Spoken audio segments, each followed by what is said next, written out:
Hello and welcome to Simplicity in Stocks. In the stock market, as you move down the market cap ladder from large caps to small caps and finally to micro caps, you're taking on more risk for potentially greater reward. If you're looking for a mix of growth and stability, something that isn't exactly safe but not too risky either, then mid cap stocks often strike the right balance.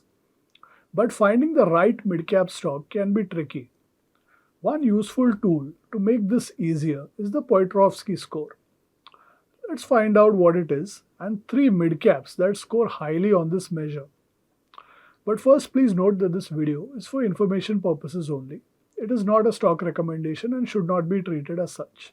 There is no opinion or view on any stock covered herein. Created by Professor Joseph Piotroski, it's a simple way to gauge the company's financial health. This score looks at 9 factors to see if a company's fundamentals are improving or deteriorating. These are the 9 points on your screen right now. Positive net income, that is net profit, the company should be profitable. Positive return on assets in the current year. Positive operating cash flow in the current year. Cash flow from operations being greater than the net income. This is known as quality of earnings. Lower amount of long-term debt in the current period compared to the previous year, that is decreasing leverage.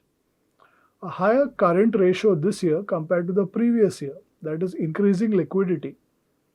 No new shares were issued in the last year, that is a lack of dilution. A higher gross margin compared to the previous year, and a higher asset turnover ratio compared to the previous year. Each of these gives 1 point, so a company can score between 0 and 9. A higher score between, let's say, 7 and 9, the stronger the financial health. A low score between 0 and 3 indicates red flags. Keeping this in mind, here are 3 mid-cap stocks with a 9 out of 9 Piotroski score. Nalco. Nalco is a Schedule A Navratna CPSE.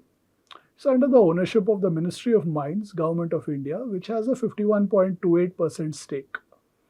The company is the country's largest integrated bauxite aluminium power complex with bauxite mining, alumina refining, aluminium smelting, and casting.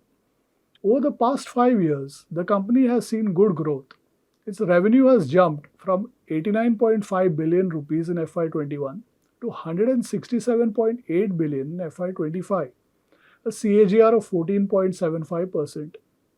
Its net profit has quadrupled from almost 13 billion to 52.6 billion, a CAGR of 107.7%.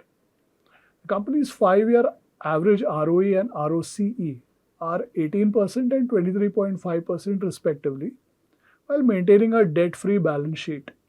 Nalco has announced a 300 billion rupee capital expenditure plan over the next 4 to 5 years, focusing on expanding mining, refining, smelting, and its power capacity. The company aims to double its smelting capacity and increase the alumina refining capacity. Nalco is also venturing into lithium exploration in the country of Argentina through Kabel, a joint venture. KPIT Tech. KPIT Tech is a software development company. It provides embedded software for the automobile and mobility industry. Its solutions and services include autonomous driving and driver assistance systems, powertrain optimization, cockpit systems, and more. On the financial front, KPIT has delivered robust growth over the last 5 years. Revenue has surged from 20.3 billion in FY21 to 58.4 billion rupees in FY25, representing a CAGR of 22.1%. Net profit has also risen from 1.4 billion rupees to 8.4 billion rupees. This is a CAGR of 41.6%. The company's 5-year average ROE and ROCE are 23.1% and 31.8% respectively. It has maintained a debt-free balance sheet. Recently, KPIT Technologies acquired OXI SRL Italy through its subsidiary KPIT Tech UK Limited in a $6 million deal, strengthening its global presence and technological depth. This follows its earlier acquisition of Caresoft subsidiaries in the US, UK, and Mexico for $51 million. dollars. With a strong balance sheet and consistent profitability, KPIT Tech is a mid-cap stock to watch in India's fast-growing automotive tech landscape. Multi-Commodity Exchange of India. MCX is India's largest commodity derivatives exchange.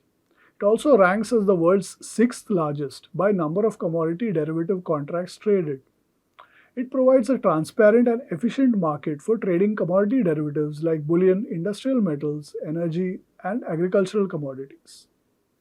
On the financial front, revenue has surged from 3.9 billion in FY21 to 11.1 billion in FY25, CAGR of 22.8%.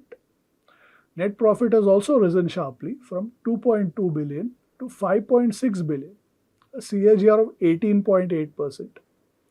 The company's 5-year average ROE and ROC stand at 10.1% and 12.5% respectively. It has also maintained a debt-free balance sheet. Looking ahead, the company could be a key beneficiary of regulatory reforms. Media reports have suggested that banks, pension funds, and foreign investors might be allowed to participate in commodity trading. As India's leading commodity exchange, MCX is well positioned to benefit from higher trading volumes and new product opportunities. This makes it a strong mid-cap stock to watch out for. Mid-cap stocks often strike the right balance between growth and stability. They are typically more established than small caps, but still have plenty of room to expand compared to large caps. A high Piotroski score suggests good financial health, efficient operations, and clean balance sheets.